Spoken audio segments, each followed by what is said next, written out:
ಇಲ್ಲಿ ಸಾಮೂಹಿಕ ಉಪನಯನ ಕಾರ್ಯಕ್ರಮ ನಡೀತಾ ಇದೆ, ಇದ್ರ ಬಗ್ಗೆ ತಾವು ಏನ್ ಹೇಳ್ತೀರಾ?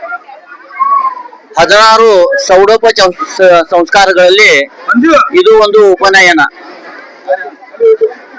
ಒಟ್ಟುಗಳು ಇವತ್ತು 108 ಉಪನಯನಗಳು ನಡೀತಾ ಇದ್ದಾವೆ. ಇದು SSK ಸಮಾಜ್ ಪಂಚರಸ್ ಕಮಿಟಿ ಬಾಕಳಿಗಲ್ಲಿ ಇದರ ಅಡಿಯಲ್ಲಿ ಪ್ರಥಮ ಬಾರಿಗೆ ಇದು ಐತಿಹಾಸಿಕ ಆದಂತಹ ಒಂದು ಕಾರ್ಯಕ್ರಮ ಇಲ್ಲಿ ಜರುಗ್ತಾ ಇದೆ.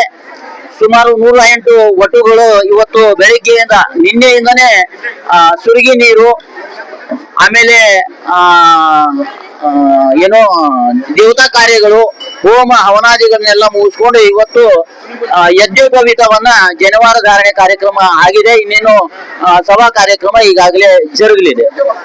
ಒಟ್ಟು ಎಷ್ಟು ಉಪನಯನ ಕಾರ್ಯಕ್ರಮಗಳು ಇಲ್ಲಿ 108. ಎಲ್ಲೋ ಒಂದ್ ಕಡೆ ಸಮಾಜದಲ್ಲಿ ಇಂಥ ಕಾರ್ಯಕ್ರಮಗಳು ಮನೆ ಮಾಡಿಸ್ತಾ ಇದ್ವು. ಮತ್ತೆ ಬಕಾಯಲ್ಲಿ ಪಂಚಾಯತಿ ಕಮಿಟಿಯಿಂದ ಇಂಥ ಕಾರ್ಯ ತಾವು ಏನಂತ ವರ್ಣನೆ ಮಾಡ್ತೀರಂತ? ಇಂತಹ ಸಾಮೂಹಿಕ ಕೇವಲ ಉಪನಯನಗಳಲ್ಲ, ಸಾಮೂಹಿಕ ವಿವಾಹಗಳು ಕೂಡ ಜರುಗಬೇಕು ಅನ್ನುವಂತ ಅಪೇಕ್ಷಿತರಾಗಿದ್ದೇವೆ. ಯಾಕಂದ್ರೆ ಪ್ರತ್ಯೇಕ ಮನೆಯಲ್ಲಿ ನಾವು ಮಾಡುವಂತಹ ಖರ್ಚು ವೆಚ್ಚಗಳು ಎಲ್ಲೋ ಒಂದ್ ಕಡೆ ಅದು ಅವರಿಗೆ ಆರ್ಥಿಕವಾಗಿ ಬರ್ಡನ್ ಆಗ್ತದೆ.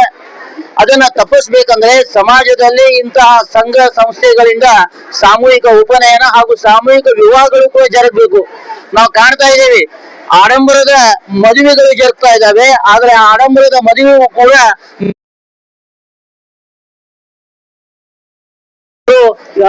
ಇಂಥ ಕಾರ್ಯಕ್ರಮ ಮಾಡುವುದಕ್ಕಿಂತಲೂ ಸಮಾಜದಿಂದ ಕಾರ್ಯಕ್ರಮ ಮಾಡಿದಾಗ ಸ್ವತಃ ನಾರಾಯಣ ಬಂದು ಅಲ್ಲಿ ನಿಂತ್ಕೋತಾನ, ಆಶೀರ್ವಾದ ಮಾಡ್ತಾರಂತ ನಾವು ವೇದ ಪುರಾಣಗಳಲ್ಲಿ ತಿಳ್ಕೊಂಡಿದ್ದೀವಿ.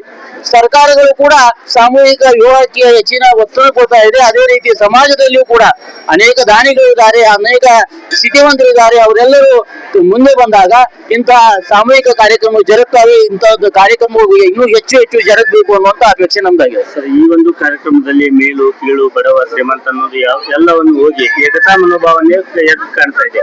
ಇದ್ರ ಬಗ್ಗೆ ಏನು? ನಿಜವಾಗಿಯೂ ಎಲ್ಲೇ ಸಾಮೂಹಿಕವಾಗಿ ಅಂತೇಳಿ ಅಲ್ಲೇ ಮೇಲು ಕೀಳು ಬಡವ ಬಲ್ಲಿದ ಅನ್ನೋದು ಪ್ರಶ್ನೆ ಬರುವುದೇ ಇಲ್ಲ. ಹಾಗಾಗಿ ಇಂತಹ ಕಾರ್ಯಕ್ರಮ ಜರುಗಿದಾಗ ಒಬ್ಬರಿಗೊಬ್ಬರು ಇಲ್ಲಿ ಕೂಡ್ತೇವೆ. ಇಲ್ಲಿ ನೋಡಿ, ಹಿರಿಯರು, ಯುವಕರು, ತಾಯಂದಿರು, ಚಿಕ್ಕ ಮಕ್ಕಳು ತಮ್ಮ ಉದ್ಯೋಗ ವ್ಯವಹಾರ ಏನೇ ಇದ್ರು ಕೂಡ ಇಲ್ಲೇ ಬಂದಾಗ ನಾವೆಲ್ಲರೂ ಒಂದು ಅನ್ನುವಂತ ಭಾವನೆ ಬರ್ತದೆ. ಹಾಗಾಗಿ ಇಂತಹ ಕಾರ್ಯಕ್ರಮಗಳಲ್ಲಿ ನಮ್ಮ ಐಕ್ಯತೆ ಹೆಚ್ಚಿಗೆ ಒಕ್ಕಟ್ಟು ನಾವು ತೋರಿಸಲಿಕ್ಕೆ ಸಾಧ್ಯ. ಸರ್, ಸಮಾಜದಲ್ಲಿ ಒಂದು ಮಂಗಲ ಸಮಿತಿ ಕಾರ್ಯ ಅಂತ ಇದೆ, ಅದ್ರ ಬಗ್ಗೆ ಏನು? ಮಂಗಳ ಕಾರ್ಯ ಸಮಿತಿ ಈ ಮೊದಲು ನಾವು ಚಿಕ್ಕಂದಿನಿಂದ ನೋಡ್ಕೊಂಡು ಬಂದಿದ್ದೀವಿ. ಒಳ್ಳೆಯ ಒಂದು ಸಾಮೂಹಿಕ ಉಪನಯನ ಹಾಗೂ ವಿವಾಹಗಳು ಜರುಗ್ತಾ ಇದ್ವು. ಇತ್ತೀಚೆಗೆ ಎಲ್ಲೋ ಒಂದ್ ಕಡೆ ಕಾರ್ಯಕ್ರಮಗಳು ಮಂಗಳ ಕಾರ್ಯ ಸಮಿತಿಯಿಂದ ಏನು ಮಂಗಳ ಕಾರ್ಯಗಳು ಆಗ್ಬೇಕಾಗಿದಾವ ಅವು ಎಲ್ಲೋ ಸ್ವಲ್ಪ ಆಗ್ತಾ ಇಲ್ಲ.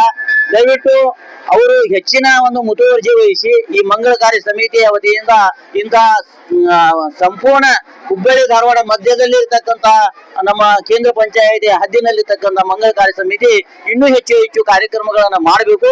ಅದ್ರ ಜೊತೆಗೆ ಇವತ್ತು ಗಂಡು ಮಕ್ಕಳಿಗೆ ಹೆಣ್ಣು ಸಿಗುವುದು ಕೂಡ ತುಂಬಾ ಕಷ್ಟದ ವಿಷಯ ಆಗ್ಯದ. ಮಂಗಳ ಕಾರ್ಯ ಯಾವಾಗ ಆಗ್ತದೆ, ಹೆಣ್ಣು ಗಂಡು ಕೂಡಿದಾಗ ಮಂಗಳ ಆಗ್ತದೆ. ಹಾಗಾಗಿ ಈ ಮಂಗಳ ಕಾರ್ಯ ಸಮಿತಿಯವರು ಮತ್ತು ಕೇಂದ್ರ ಪಂಚಾಯತ್ನವರು ಈ ಹೆಣ್ಣಿನ ಸಮಸ್ಯೆ ಅಂದ್ರೆ ಕನ್ಯಾ ಸಿಗುವ ಸಮಸ್ಯೆಯ ಬಗ್ಗೆ ಒಂದು ಚಿಂತನೆ ನಡೀಬೇಕು. ಆ ಚಿಂತನೆಯಿಂದ ಹೊಸ ಒಂದು ಮಂಥನದ ಕಡೆಗೆ ನಾವು ಸಾಗಬೇಕಾಗಿದೆ.